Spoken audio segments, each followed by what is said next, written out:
കോട്ടയത്ത് ലോക്സഭാ മണ്ഡലത്തിലെ വോട്ടെണ്ണൽ രാവിലെ 8 മണിക്ക് ആരംഭിച്ചു. നാട്ടകം ഗവൺമെന്റ് കോളേജിൽ വിപുലമായ സൗകര്യങ്ങളാണ് ഒരുക്കിയിരുന്നത്. സ്ഥാനാർത്ഥികളുടെ ഏജന്റുമാരുടെ സാന്നിധ്യത്തിലാണ് സ്ട്രോങ് റൂം തുറന്നത്. സംസ്ഥാനത്ത് ഏറ്റവും മികച്ച രീതിയിൽ പോളിംഗ് നടപടികൾ പൂർത്തീകരിച്ച മണ്ഡലങ്ങളിൽ ഒന്നായിരുന്നു കോട്ടയം. വോട്ടെണ്ണലിലും ഈ കാര്യക്ഷമത പ്രകടമായിരുന്നു. രാവിലെ തന്നെ ഉദ്യോഗസ്ഥരും കൗണ്ടിംഗ് ഏജന്റുമാരും നേതാക്കളും വോട്ടെണ്ണൽ കേന്ദ്രത്തിലെത്തിയിരുന്നു. 7:30 ജില്ലാ കളക്ടർ, മുഖ്യ തെരഞ്ഞെടുപ്പ് നിരീക്ഷകൻ, രാഷ്ട്രീയ പാർട്ടി പ്രതിനിധികൾ തുടങ്ങിയവരുടെ സാന്നിധ്യത്തിൽ സ്ട്രോങ് റൂമുകൾ തുറന്നു. ആദ്യം പോസ്റ്റൽ ബാലറ്റുകളുടെ കൗണ്ടിംഗ് ആണ് ആരംഭിച്ചത്.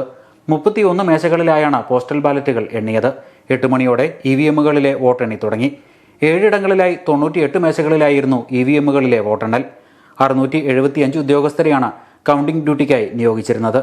മാധ്യമപ്രവർത്തകർക്ക് വോട്ടെണ്ണലിന്റെ വിശദാംശങ്ങൾ ലഭ്യമാക്കുന്നതിനായി മീഡിയ സെന്ററും സജ്ജീകരിച്ചിരുന്നു. 6 മണിയോടെ വോട്ടെണ്ണൽ പൂർത്തീകരിച്ചു. Star vision news, Kottayam.